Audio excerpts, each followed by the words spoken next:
Okay, Evil at Our Table by Samantha Stein.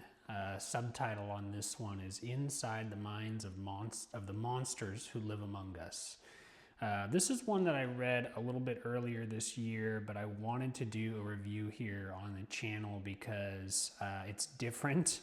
And I think books like this, while I'm sure some will think are controversial and probably not for them.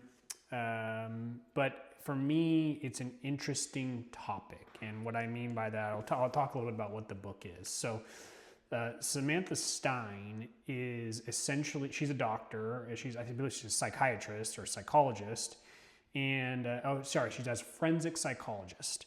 And what her job amounts to in terms of this book is she's responsible for helping decide which sexual offenders are let back out into society. So they've done their time, right? They were convicted, they served the time, and now I don't know if it's all states do this, but in California where she's at, sexual offenders have to go through a review to basically decide if they should be allowed back into society.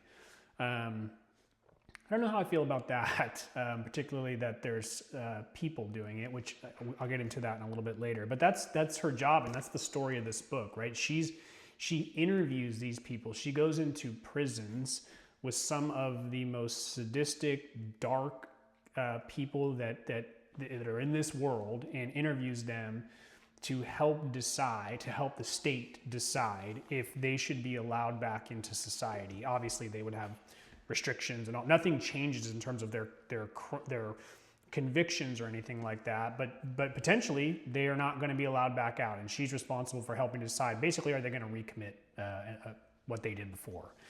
And so she goes in and tells the story of how the interviews that she has with these certain people. She has different stories that she tells, and she kind of weaves in her family story into that as well, which, I don't know, I'll talk a little bit about that later. But so anyway, it's confronting evil. And I think, for me, books like this are interesting in the sense that I've always just been, I've always kind of tried to understand, I don't understand isn't even the right word, but what makes these people tick? It's this weird thing that we try to kind of square as humans. I think about this a lot, is how is it possible that another human being, my same species, is doing such heinous acts? Like, what's wrong with them? And she talks about that in this book. And I've read a lot about this topic through a lot of different true crime books, but a lot of them, and a lot of what she's looking for is true sociopaths, right? True psychopaths, like people that actually have some wiring issues in their head. And usually what it boils down to is, like, sociopaths don't connect the dots between emotions. They don't, between like what their actions do and someone's emotions. They just don't, in their mind, and people in this book's mind, they don't really understand that what they did was a bad thing in this. To them, it was just, it was a part of life. Like, it's just, that's the other crazy thing, is she interviews these people, and they're talking about as if it was just Tuesday, this action.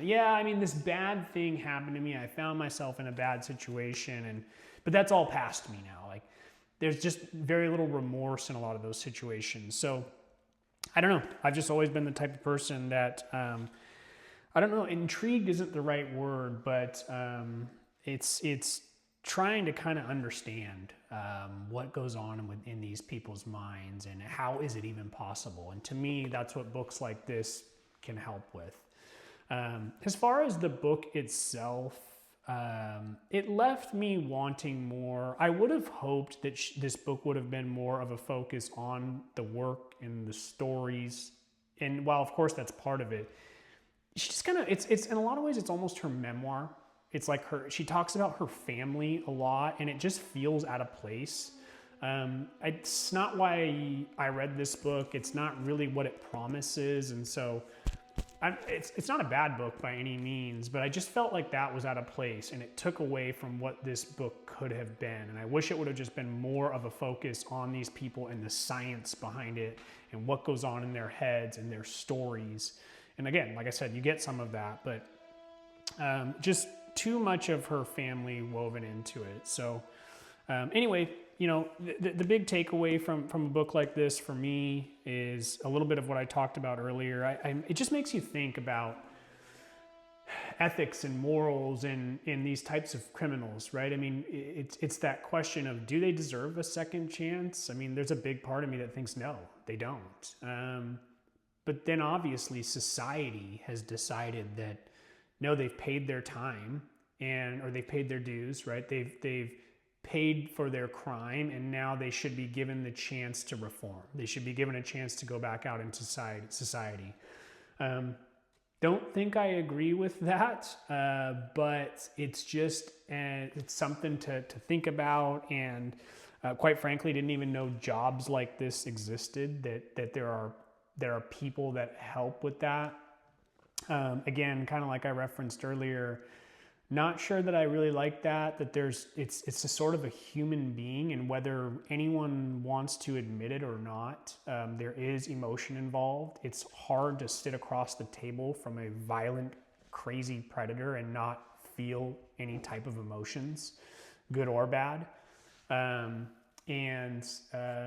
other part of it is like, what if you get it wrong?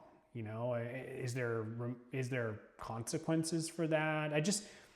I'm not sure how that should be done. And again, it kind of goes back to what I was saying earlier, should it even be done at all? I guess there are levels to everything. So I'm sure it's the right thing to do ethically, but it certainly doesn't feel good. And so that's what I think about when I read books like this. So yeah, Evil at Our Table.